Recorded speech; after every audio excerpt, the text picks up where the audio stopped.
कई बार हमारी ज़िंदगी में कुछ ऐसी अजीबोगरीब घटनाएं घट जाती हैं जिसे घटने के बाद बहुत ज़्यादा काल्पनिक लगती है। और उस समय हमारे मन में ऐसा आता है कि काश जब ये घटना घट रही थी तब हम अपने मोबाइल में या कैमरे में कुछ रिकॉर्ड कर लिए होते, ताकि हमें खुद को आगे चल के विश्वास हो पाता जो हमारे साथ उस रात बीता था। क्या वो एक वहम था या फिर सचमुच की एक घटना थी? काश हमें क्लियर हो पाता। काश अगर कोई हमसे सवाल करता तो हम उसे ये रिकॉर्डिंग दिखा पाते और बोल देते, देखो ये घटना सचमुच में हमारे साथ घट चुकी है। कई बार हम भूत प्रेतों पर विश्वास करते हैं और वो घटनाएं हमारे साथ इंस्टेंट घट जाती है, और जब हम किसी के साथ ये घटना डिस्कस करते हैं तो सामने वाले को ये बात मजाक या फिर फेक सी लगती है। उस समय ऐसा लगता है कि काश कोई प्रूफ होता तो दे दिए होते। ऐसे बड़े बड़े साइंटिस्ट लोग हैं, बड़े बड़े महान लोग हैं, वो कहते हैं कि कोई हमारे सामने प्रूफ कर दे कि भूत प्रेत होते हैं, हम उनको इतने $1,000,000 देंगे, इतने करोड़ डॉलर्स देंगे। लेकिन दोस्तों कई बार हमारे पास सबूत होने के बावजूद भी हम उन्हें दिखा नहीं सकते। ब्लडी सत्य के आज के इस एपिसोड में मैं आप सभी लोगों के सामने एक ऐसी हैरान कर देने वाली सच्ची घटना लेकर आ गया हूं जो कि निया नाम की लड़की के साथ बीती थी। निया जो कि मुंबई के मलाड इलाके में रहती थी। यह घटना उनके परिवार के साथ आज से ठीक 2 साल पहले बीती थी, जब लॉकडाउन स्टार्ट हुआ ही था। 2020 का लॉकडाउन किसको याद नहीं है। ये लॉकडाउन ऐसा था कि जब किसी को कोई बड़ी से बड़ी प्रॉब्लम भी हो जाए ना तो वो अपने घर को छोड़कर बाहर नहीं निकल सकता था। बाहर निकलने के लिए बड़ी हिम्मत चाहिए होती थी, जो कि नॉर्मल लोग, आम परिवार वाले लोग इतनी बड़ी प्रॉब्लम का सामना करने के लिए कभी तैयार नहीं हो। और हिम्मत करके अगर कोई घर से बाहर निकल भी जाता तो उसे बहुत बड़ी परेशानी का सामना करना पड़ता। इसी वजह से कोई भी इंसान ऐसी बड़ी परेशानी का सामना करना ही नहीं चाहता था। कोई चाहता ही नहीं था कि हमारे बाहर निकलने के फैसले की वजह से हमारे परिवार को या फिर दूसरों के परिवार को किसी तरह की परेशानी हो। बस इसी के चलते निया के परिवार ने कुछ ऐसा फेस कर लिया जिसके बारे में उन्होंने कभी कल्पना भी नहीं की थी। दरअसल ये बात है मार्च या अप्रैल के आसपास की। अप्रैल में निया का परिवार अपने घर में ना जब लॉकडाउन हुआ था तो पूजा पाठ करना छोड़ चुका था।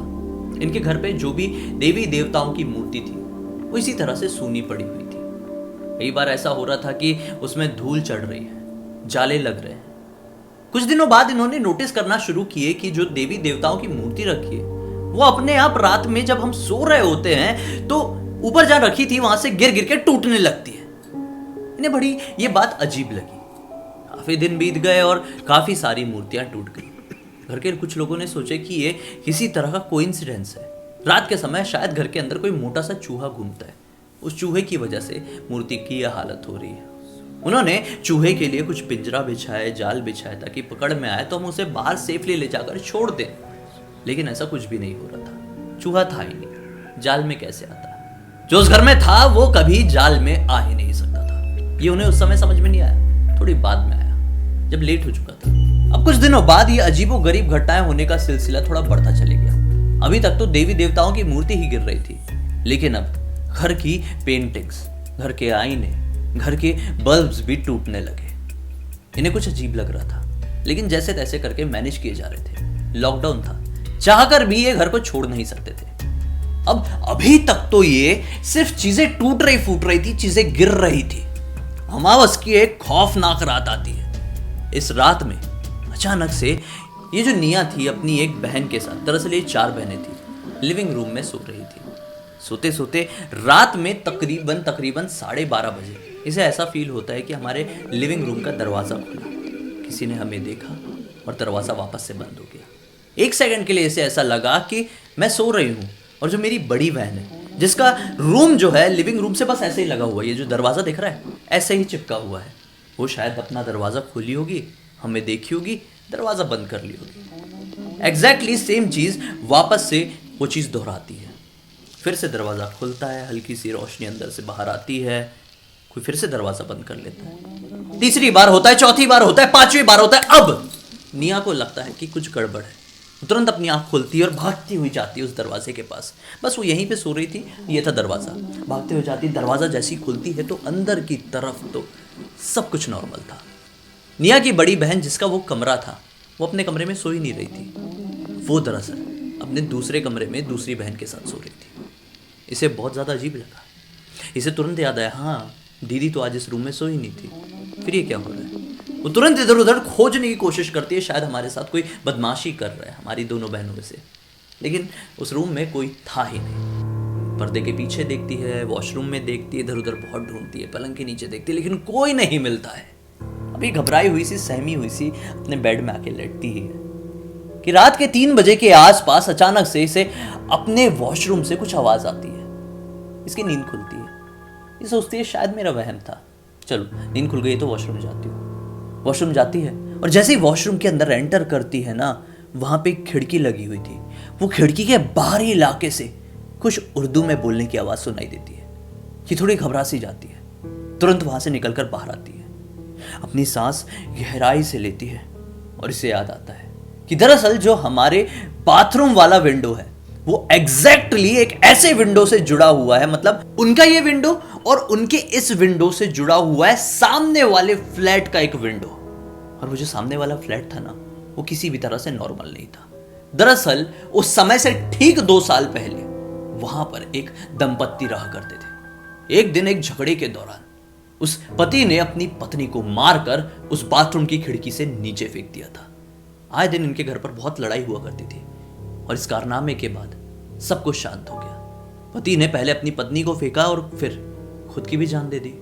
ये सारी चीज बाहर खड़े खड़े से याद आई। ये घबरा सी गई, हिम्मत करके फिर से अंदर गई, सोची मैं सुनना चाहती हूं कि क्या हो रहा है। इस बार ये हल्की हल्की आवाज हिंदी में तब्दील हो चुकी थी और इन्हें ऐसा लग रहा था कि कोई जो बाहर है वो अपना नाम बताने की कोशिश कर रहा है। ये घबरा गई और भागते हुए अपनी सबसे बड़ी दीदी के पास गई। जिसके रूम में वो चेक करने गई थी ना, वो दीदी के पास ये दूसरे रूम में गई। दीदी को सारी बात झंझोड़ कर उठाई और बताई। दीदी उठ के वॉशरूम की तरफ गई जहां से ये सारी आवाजें आ रही थी। दीदी भी कान लगाकर सुनती है तो उन्हें भी आवाज आती है। ऐसा लगता है कि सचमुच में अपनी कोई नाम बताने की कोशिश कर रहा है, लेकिन ये आवाज बहुत क्लियर नहीं थी, इसलिए कुछ गड़बड़ लग रही थी। इन्हें सोची कि मैं अपना मोबाइल निकाल के रिकॉर्ड करने की कोशिश करती हूँ। ये मोबाइल निकालती है, जैसे रिकॉर्डिंग की बटन दबाती है वो आवाज बंद। ये फिर से छोड़ देती है, फिर दबाती है और फिर बंद। क्लियर नहीं हो रहा था कि ऐसा क्यों हो रहा है। जब रिकॉर्डिंग बंद हो रही थी तो आवाज आ रही थी और जब ये रिकॉर्डिंग चालू कर रहे थे तो आवाज नहीं आ रही थी। इन्होंने सोचा कि अब हम विंडो खोल के देखते हैं, हिम्मत करते हैं, क्या है दिखेगा तो सही। ये जाते हैं, आगे बढ़ते हैं। जैसे ही विंडो खोलते हैं अचानक से इन्हें समझ में आता है कि एक परछाई तेजी से भागी है। ये ऊपर की तरफ रहते थे, ऊपरी इलाके में, ऊपर की कोई मंजिल में। फिर कैसे कोई परछाई यहां ऊपर आकर लटकी हुई थी क्या हमारे विंडो में? जैसे ये लोगों ने खोले थे ना, बहुत सारे कबूतर बैठे हुए थे इनके विंडो में और भर भर भर भर भर भर भर भर करके भागने लगे। ये थोड़ी सी और सहम गई। इस बार इन्होंने विंडो खोली ही रखी और बाहर लेकर अपनी बहन को आई। निया को उसकी बड़ी दीदी बाथरूम से खींचकर बाहर लेकर आती है और बताती है कि ये चीज नॉर्मल नहीं है। अभी से ठीक आधे 1 घंटे पहले मैं जाग रही थी, अपनी एक फ्रेंड से कुछ बात कर रही थी फोन में। अचानक से मुझे ऐसा महसूस हुआ कि मेरे कमरे में जो व्हाइट वाली चेयर रखी हुई थी ना, वो व्हाइट वाली चेयर में कोई परछाई सी बैठी हुई है। उसको देख के मुझे बहुत निगेटिविटी सी लगी। मैंने सोची ये मेरा वहम है, शायद लाइट ऑन होने की वजह से हो रहा है। मैंने तुरंत अपने बाजू की बटन से लाइट्स ऑफ की और जैसे लाइट्स ऑफ की, जो चेयर में बैठा हुआ कुछ समझ में आ रहा था वो गायब हो गया। मन में बहुत भारीपन लगा और सेम टू सेम वही भारीपन मुझे अभी बाथरूम की खिड़की खोलने पर भी लगा। ये हो ना वही चीज़ है जो थोड़ी देर पहले मेरे उस कमरे में भी थी। अब ये लोग डिसाइड करते हैं कि एक ही तरीका है इस चीज़ को समझने का। अपने मोबाइल को निकालते हैं, रिकॉर्डिंग ऑन करके छोड़ देते हैं, सुबह जो होगा देखा जाएगा। ये लोगों ने अपनी मोबाइल निकाले और वहीं पर कहीं टिका के अपना मोबाइल रिकॉर्डिंग ऑन करके रख दिए और फिर सोने चले गए। सोना तो मात्र कहना था, ये बस पूरी रात वही सोच कर बिता दे। चारों बहनें एक साथ एक कमरे में आ जाती हैं, मम्मी का रूम दूसरा था। ऐसे ऐसे करते करते सुबह के 6 बज जाते हैं। हल्की सी रोशनी दिखाई देती है। ये तुरंत भाग कर वॉशरूम में जाती है।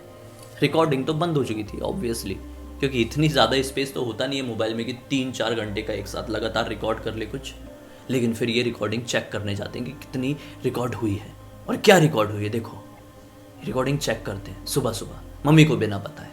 जो देखते हैं उसको देखने के बाद इनके पैरों तले ज़मीन निकल जाती है कि हम जैसे रिकॉर्डिंग ऑन करके बाथरूम से बाहर निकले थे, कुछ अजीब सी आवाज़ फिर से रिकॉर्डिंग में सुनाई दे रही थी। ये वीडियो रिकॉर्डिंग थी, इसलिए जो दिखाई देना था वो दिखाई दे भी सकता था। थोड़ी देर तक 5-7 मिनट तक ये आवाज़ ही आती रही।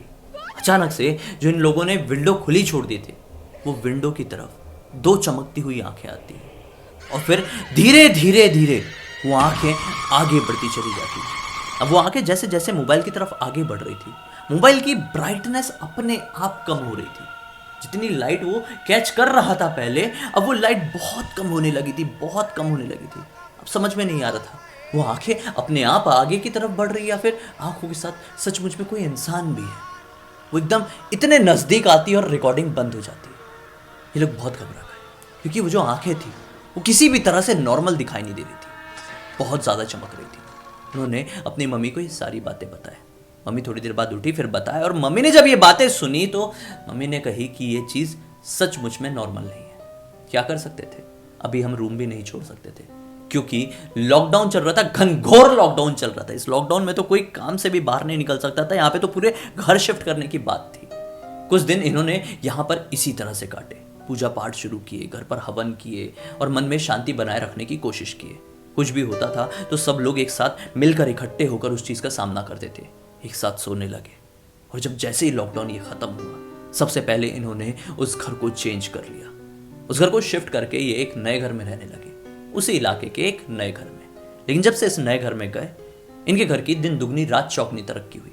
सब कुछ अच्छे से चलने लगा, सब शांति खुशहाली, सब कुछ अच्छे से कटने लगा। कुछ दिनों बाद इन्हें पता चला कि वो जो घर था जिसे हम खाली छोड़कर आए थे, वहां पर अब कोई नहीं रहता है। दरअसल हमारे छोड़ने के कुछ दिनों बाद वहां पर एक बैचलर लड़का रहने के लिए आया था, जो कि ना जाने क्यों बाथरूम की खिड़की से कूदकर अपनी जान दे दिया था।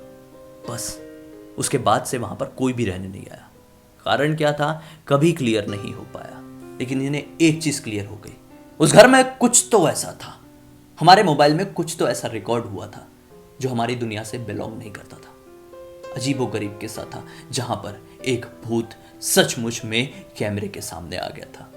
क्या आप लोगों के साथ भी कभी कुछ ऐसा हुआ है कि भूत की कुछ ऐसी एक्टिविटी आपके कैमरे में रिकॉर्ड हो गई है, या फिर उसकी आवाज, या फिर कुछ भी ऐसा प्रूफ जो आपके पास है और आप दिखा के ये साबित कर सकते हैं कि देखो ऐसी एंटिटीज इस दुनिया में होती है? कमेंट सेक्शन में बताइए।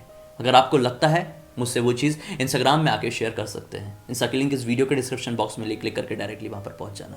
अब तक इस वीडियो को देखे हैं तो लाइक जरूर कर देना, अपने दोस्तों और परिवार वालों के साथ शेयर करके उनका भी मनोरंजन करना। मुझे पहली बार देख रहे हैं तो इस चैनल को सब्सक्राइब करके बेल आइकन दबा के ऑल के ऑप्शन में क्लिक कर दीजिए दोस्तों, क्योंकि इसी तरह के हैरान कर देने वाले खौफनाक वीडियोस आप लोगों के सामने रेगुलरली लेके आते रहता हूँ। तो चलिए कल फिर से मिलते हैं, तब तक के लिए बहुत बहुत धन्यवाद। आपका दिन शुभ हो।